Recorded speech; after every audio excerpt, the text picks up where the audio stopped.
Власта и опозицијата со меѓусебни обвинувања за инфлацијата која во октомври достигна 4,5%. Опозицијската СДСМ со реакција: Македонија е на дното по стандардот на живење, спротивно на уверувањата на власта дека инфлацијата паѓа, таа останува висока и ја јаде куповната моќ на граѓаните. ВМРО ДПМН е пак со контрареакција. Со ова раководство и излитани кадри, СДС нема кредибилитет да говори за економски политики.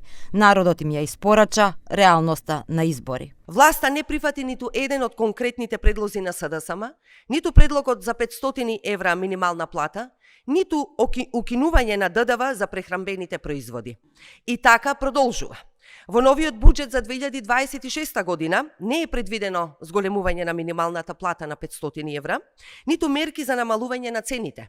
Тоа, почитувани, значи дека цела следна година граѓаните и работниците може да очекуваат уште поскап живот, а владата нема да преземе ништо.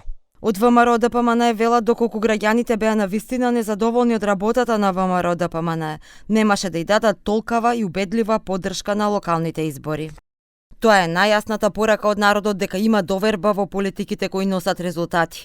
Како може токму партијата која со години го оштетуваше државниот буџет за лични и партиски интереси, денес да држи пресконференции за подобар животен стандард и економија. Колку е иронично што СДС зборува за инфлација, кога токму во нивно време државата се соочи со двоцифрена инфлација и економска нестабилност, велат од ВМРО ДПМН.